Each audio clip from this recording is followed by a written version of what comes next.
Vous avez certainement déjà entendu parler de, du préjugé voulu de la majorité ou bien du quotient intellectuel de la masse.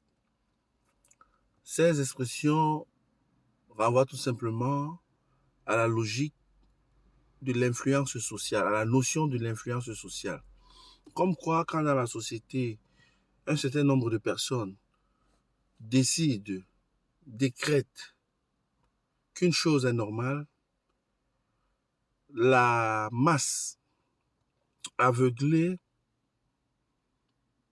décide très souvent d'un suicide collectif en s'associant, donc sans véritablement y prendre garde à la mouvance populaire.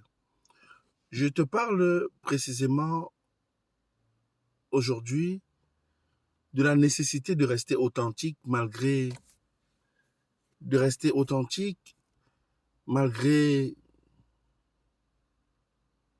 la pollution ambiante, malgré la puissance du conformisme. Je t'invite aujourd'hui une fois encore à ne pas te conformer au siècle présent, mais bien plus à ne pas te compromettre pour plaire à la masse. Voyez-vous, plusieurs fois, il vous est certainement arrivé de vous retrouver dans des situations difficiles face à certains challenges où il n'y avait que vous, votre conscience et à la limite votre Dieu pour vous comprendre, pour vous écouter, pour vous entendre et pour vous assister au mieux. Même ceux que vous appelez communément vos meilleurs amis n'étaient certainement pas présents. Ils n'ont pas eu part à ce festin de réflexion. Ils n'ont pas connu les émotions qui vous ont habité au plus profond du gouffre ou bien au milieu des challenges. Malheureusement, la société tend à nous dicter les comportements que nous devons avoir en fonction des situations précises. Et comme par enchantement, comme un poison mortifère, nous nous retrouvons à bouffer du gazon et à nous comporter comme des moutons. Je voudrais susciter encore dans le champ de la conscience de quelqu'un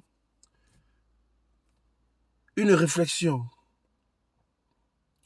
Êtes-vous obligé de faire ce que le monde ou les gens autour de vous considèrent comme juste, juste pour leur faire plaisir? Êtes-vous vraiment obligé de faire pour plaire à la masse? Non. Je voudrais rappeler à quelqu'un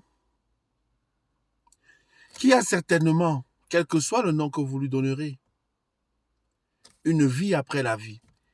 Il y a une autre dimension lorsqu'on quitte l'enveloppe charnelle. Peu importe votre religion, je ne te parle pas ici de religion, mais je te parle d'une vérité. Quel que soit le nom que vous donnerez à ça, appelez ça le karma si vous voulez. Appelez ça la justice cosmique si vous voulez. Appelez ça l'harmonie morale de la nature si vous voulez. Une chose est vraie et le demeurera. C'est qu'il y a certainement, d'une manière ou d'une autre, une façon de répondre des actes que nous aurons posés. Mais bien au-delà de ça, vous n'avez qu'une seule vie. N'est-il pas convenable, juste et bon que vous posiez les questions de savoir profondément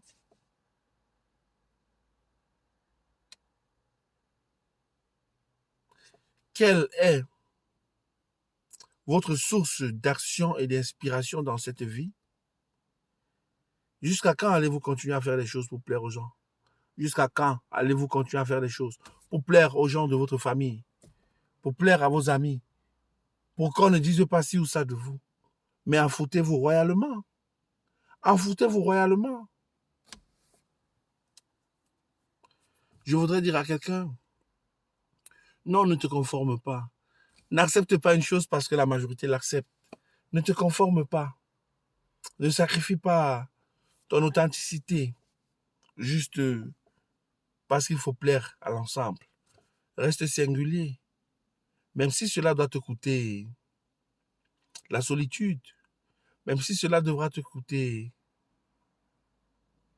d'être incompris, même si cela devra te coûter d'être critiqué, eh bien, paye ce prix-là. Mais ne plonge pas dans un conformisme inutilement béat et clairement non rentable.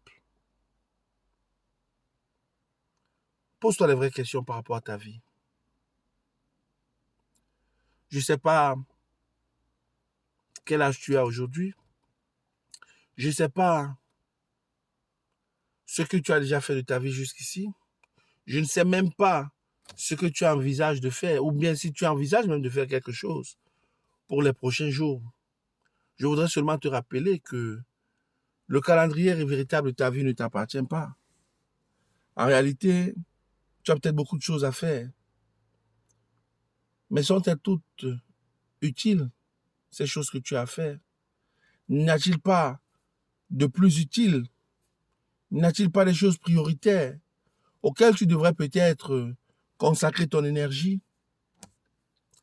N'est-ce peut-être pas finalement venu le moment de te poser un tant soit peu, de recentrer ton énergie, reaxer ton focus et remobiliser toute ton énergie pour suivre une certaine trajectoire précise que tu te seras défini toi-même? Ne suis pas la masse. Ne suis pas la masse, mon frère, ma soeur, ne suis pas la masse. La masse te déroutera certainement. La masse ne sera pas comptable lorsque tu devras faire le bilan personnel de ta vie. Que ce soit au midi de celle-ci ou même au soir de celle-ci. Ne suis pas la masse. L'illusion de la société est trompeuse. La société est tellement truffée d'illusions qui nous font croire à des choses qui ne sont pourtant pas vraies. L'illusion de la vérité n'est pas la vérité. L'illusion de la vérité n'est pas la vérité. L'illusion du bonheur n'est pas le bonheur. L'illusion de la paix n'est pas la paix. Et la paix, vis le bonheur, sois heureux, mais ne sois pas dans l'illusion de ces choses-là. Ne te conforme pas au siècle présent. Tu as encore des choses que tu peux faire, mais fais-les en gardant ton identité singulière. Rejette les identités hybrides. Rejette la mouvance sociétale. Elle ne t'apportera pas grand-chose. Et tout ça commence par la fréquence, la régularité dans des conférences que tu auras envers toi-même, où tu écouteras ton être intérieur et où tu parleras, si tu veux, à l'être supérieur. Écoute ton être intérieur, parle à l'être supérieur. Et au sortir de là, tu comprendras la nécessité de rester attaché au lieu secret. Que le lieu secret devienne ton habitat, ton écosystème, ton biotope par excellence. Shalom.